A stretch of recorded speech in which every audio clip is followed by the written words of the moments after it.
Commissioner Shri Palat മോഹൻദാസും information commissioner Shri PN വിജയകുമാറും ചേർന്ന ഇൻഫർമേഷൻ കമ്മീഷൻ നിയമസഭയുടെ പബ്ലിക് ഇൻഫർമേഷൻ ഓഫീസറെയും അപ്പലേറ്റ് അതോറിറ്റിയും സമൻ ചെയ്തുകൊണ്ട് എന്തുകൊണ്ട് നിങ്ങളിത് പ്രിവിലേജിന്റെ ലംഘനമാകുന്നു എന്ന് പറയുന്നത് വിശദീകരിക്കാൻ പറഞ്ഞു.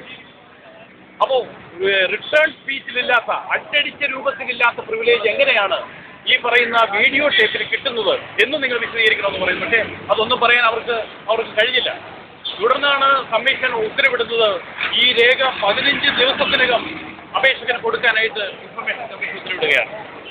അപ്പോൾ 15 ദിവസത്തിനകം കൊടുക്കണമെന്ന സമയത്ത് തന്നെ മറ്റൊരു communication public information officer information കമ്മീഷനും അതിൻ്റെ ഒരു കോപ്പി എനിക്ക് അയച്ചു. അതിലവർ പറയുന്നത് ഈ നിയമസഭ ഇങ്ങനെ ഒരു ഉത്തരവുകളുണ്ട്, ഈ ഉത്തരവ് തന്നെ ബ്രീച്ച് ഓഫ് പ്രിവിലേജ് ആണ്. 15 ബ്രീച്ച് ഓഫ് പ്രിവിലേജ് ആണ് എന്ന് സഭ തീരുമാനിച്ച ഒരു കാര്യം നൽകണമെന്ന് നിയമസഭയോട് ഉത്തരവിട്ട ഇൻഫർമേഷൻ കമ്മീഷന്റെ ഉത്തരവ് തന്നെ ബ്രീച്ച് ഓഫ് പ്രിവിലേജ് ആണ് എന്ന് സ്പീക്കർ പ്രഥമ ദൃഷ്ട്യാ കണ്ടെത്തിയിരിക്കുന്നു. ഇതിന്റെ തുടർ നടപടി സ്വീകരിക്കുന്നതിന് വേണ്ടി പ്രിവിലേജ് കമ്മിറ്റിക്ക് റഫർ ചെയ്യാൻ ബഹുമാനപ്പെട്ട സ്പീക്കർ തീരുമാനിച്ചിരിക്കുന്നു എന്ന ഒരു മറുപടിയാണ് കിട്ടുന്നത്. തുടർന്ന് 15 ദിവസം കഴിഞ്ഞിട്ടും ഈ രേഖ കിട്ടാത്തതിന്റെ പേരിൽ ഞാൻ വീണ്ടും വിധി നടത്തിപ്പ് ഹർജിയുമായി ഇൻഫർമേഷൻ കമ്മീഷനെ സമീപിക്കുകയാണ്.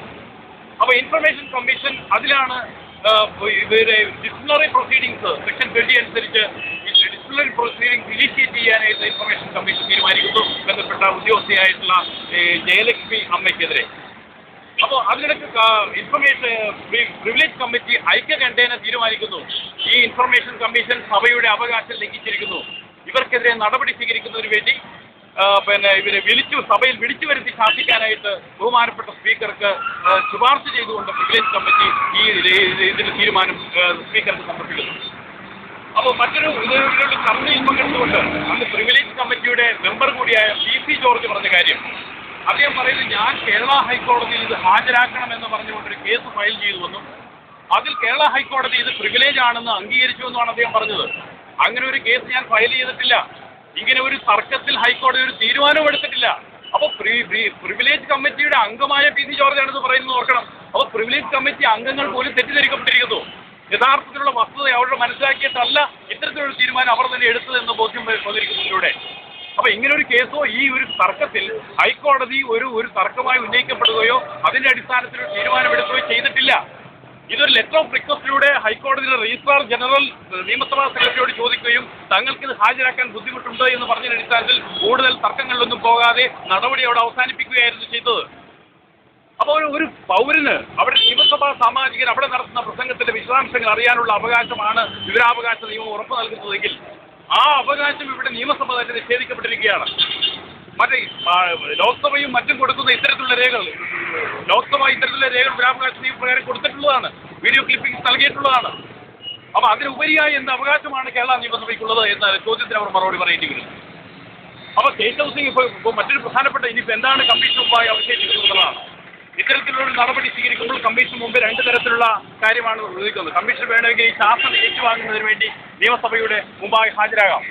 മറ്റൊന്ന് ഈ നടപടിയെ ചോദ്യം ചെയ്തുകൊണ്ട് ഹൈക്കോടതിയെ സമീപിക്കുന്ന നടപടികൾ സ്വീകരിക്കാം. ഹൈക്കോടതി ഇതിൻ്റെ മുകളിൽ അയക്കുന്ന നോട്ടീസ് ഉൾപ്പെടെയുള്ള കാര്യങ്ങൾ വലിയൊരു ഭരണഘടനാ പ്രശ്നമായി മാറുകയും ചെയ്യാം.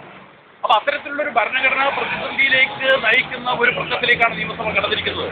ഇത് വളരെ ലളിതമായ ഒരു പ്രശ്നം കൊണ്ട് അവസാനിപ്പിക്കാൻ കഴിയുമെന്ന് തോന്നുന്നില്ല. പബ്ലിക് സർവീസ് കമ്മീഷൻ ഇതിന് തൊട്ടു മുമ്പെടുത്ത തീരുമാനം നമുക്കറിയാം. പബ്ലിക് സർവീസ് കേരള വിവരാവകാശ നിയമത്തിൽ കേരള ചട്ടങ്ങളുമായി ബന്ധപ്പെട്ട് പറഞ്ഞാൽ അപ്പലേറ്റ് അതോറിറ്റിയെ വരെ വിളിച്ചു വരുത്താൻ ഇൻഫർമേഷൻ കമ്മീഷൻ അധികാരമുണ്ട് എന്നാണ് ഈ ചട്ടങ്ങൾ പറയുന്നത്. എന്നാൽ പബ്ലിക് സർവീസ് കമ്മീഷൻ തീരുമാനിച്ചത് ഞങ്ങൾ ഭരണഘടനാ സ്ഥാപനമായതുകൊണ്ട് ഞങ്ങളുടെ അപ്പലേറ്റ് അതോറിറ്റി വിവരാവകാശ കമ്മീഷൻ മുമ്പ് ഹാജരാകേണ്ടതില്ല എന്ന PSC അംഗങ്ങളും ചെയർമാനും അത് തീരുമാനിച്ചിരിക്കുന്നു. അപ്പോൾ ഭരണഘടനാപരമായ പദവി കിട്ടുന്നത് PSCയുടെ ചെയർമാനും അംഗങ്ങൾക്ക് മാത്രമാണ്.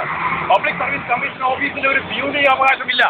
കേരള നിയമസഭയിലെ പിയൂണിന് ഒരു ഭരണഘടനാപരമായ അവകാശം നൽകാനാവില്ല.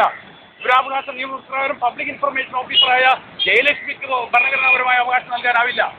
ഇനിയും ഈ ഇൻഫർമേഷൻ കമ്മീഷന്റെ വിധി തെറ്റാണ് എന്ന് ഉദ്യോഗസ്ഥർക്ക് തോന്നുന്നുണ്ടെങ്കിൽ അതിന് നിയമപ്രകാരമുള്ള മാർഗമുണ്ട്.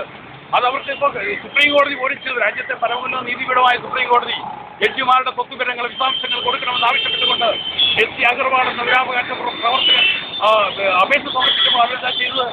അവരെ ഇതേ ചോദ്യം ചെയ്തുകൊണ്ട് നിയമപ്രകാരമുള്ള നടപടിയിലൂടെ ഹൈക്കോടതിയിൽ ചോദ്യം ചെയ്യണമെന്ന് സിംഗിൾ ബെഞ്ചിന് മുമ്പാകെ ചോദ്യം ചെയ്തു. ആ വിധി എതിരായപ്പോൾ അവർ ഡിവിഷൻ ബെഞ്ചിന് മുമ്പാകെ ചോദ്യം ചെയ്തു. ഇപ്പോൾ സുപ്രീം കോടതി തന്നെ ആ കേസുകൾ കേൾക്കാൻ പോകുന്ന സാഹചര്യമാണ്. ഇവിടെ നിയമസഭ ചെയ്തതെന്താണ്? ആ ഉത്തരവിട്ട് അംഗങ്ങളെ കമ്മീഷണർമാരെ വിളിച്ചു വരുത്തി ശാസിക്കാനുള്ള അസാധാരണമായ ഒരു നടപടിയിലേക്കാണ് ഇപ്പോൾ പോകുന്നത്. അത് തന്നെ ഇത്തരത്തിൽ നിയമത്തെ വെല്ലുവിളിക്കലാണ്. ഇത് ഒരു നിയമവാഴ്ച നിലനിൽക്കുന്ന രാജ്യത്ത് നിയമങ്ങൾ നിർമ്മിക്കുന്നതിന് നേതൃത്വം നൽകുന്ന നിയമസഭ തന്നെ അത്തരത്തിലുള്ള സാധാരണമായ നടപടി സ്വീകരിക്കുന്നത് തെറ്റാണ്. ഇത് ചോദ്യം ചെയ്യപ്പെടേണ്ടതാണ്. ആ ഒരു ഉദ്യമത്തിലാണ് ഇത്തരത്തിലുള്ള കേരളത്തിൽ മുഴുവനുള്ള വിവരാവകാശ പ്രവർത്തകർ ഇവിടെ കൂടിയിരിക്കുന്നത്. ഏതായാലും ഞാൻ കൂടുതൽ വിശദാംശങ്ങളിലേക്ക് കടക്കത്തില്ല. ഇതിനെ നന്ദി, നമസ്കാരം.